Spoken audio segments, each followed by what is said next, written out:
This is Mr. Anderson, and I'm going to talk to you guys today about exponential form, or rational exponents, and radicals. And I wanted to start off a little bit about what those were before I actually do some with you guys. Pardon my little camera here, it's kind of old, but here we go. So we are given this base raised to a rational exponent, or a fraction, and this right here is what we call exponential form, and we can use this to help us solve and simplify rational exponents. And so if we have a to the 1 over n power, we can also write it as the root of a. Now that little n goes someplace. It actually goes right here. And this is what we call radical form. Radical form, because it's radical. Radical, man.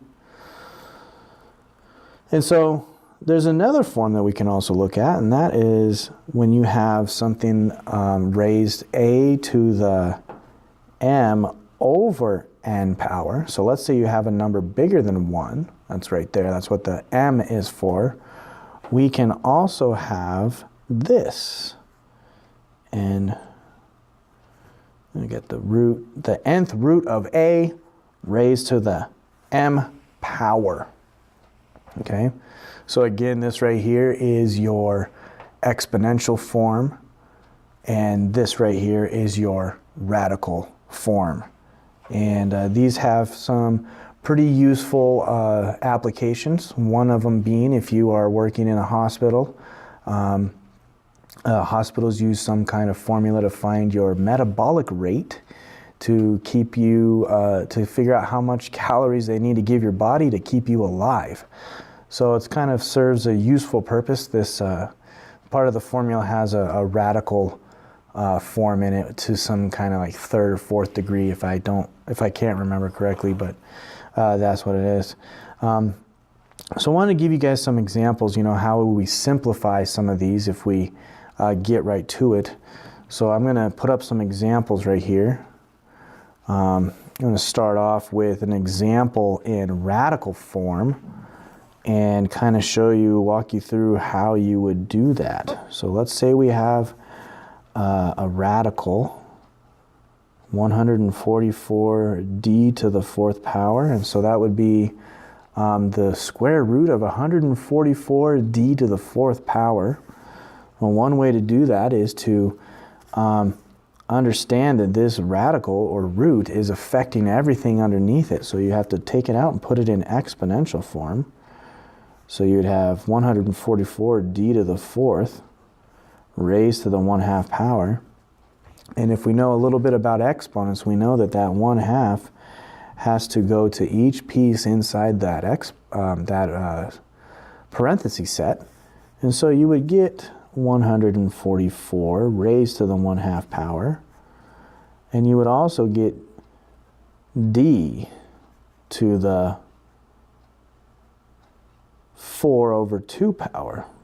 All right, so that 1/2 is going to multiply to 4, which gives you 4/2, and we all know that that 4/2 reduces to 2.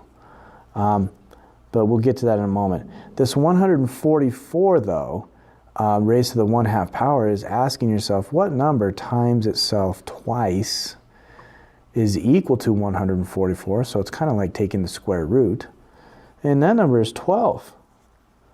And then back to this, d to the 4/2 power, you have d squared. And that's your answer. Right there, just like that. Awesome. Let's take a look at another example. Let's take a look at an example in exponential form, and let's put it into radical form. So we got 25y to the 1/2 power here. And I ask my students, what is the exponent affecting? Is it affecting the 25? Is it affecting the y? Is it affecting both of them? And a lot of them say, well, it's only affecting the y, and that's correct. You're only taking a look at the y here. So the 25 stays out here like this. And when you are taking something to the 1/2 power, we have to go back up to this guy. So we're going to exponential form, and we have a to the 1 over n. Well, our little n in this example is 2. So that means we have a square root, and we're going to take the square root of y. Here's your answer. Pretty easy. Okay. Let's try one a little more difficult, and this will be our last example for this part. Again, we're going to take something that's in exponential form, so we have 36x, and we're going to raise it to the 1/2 power. Now this 36 and this x are both affected by this 1/2, so that means we are going to have 36 raised to the 1/2 power, and x also raised to the 1/2 power. Which just simplifies down what number times itself gives you 36. Well, that answer is 6. And what number times itself gives you x? Well, we don't know what x is, so that's a little different. But our answer is the square root of x. And we can take that because we are really saying, what is the square root of 36? And what is the square root of x? Well, we know what the square root of 36 is, and that is 6. And we don't know what the square root of x is, so that's why we say square root of x. But when you're asking about a square root, it's really asking you a question. What is the length of a side of a square who has an area of 36? Well, we know the length of that side would be 6. But here's the trick, though. We don't know the length of a side of a square whose area is x. And so that's why we say it's the square root of x. So thank you so much for listening to Mr. Anderson's Algebra 1 lessons. Please check back for me later, and I hope you have a nice day. Peace out.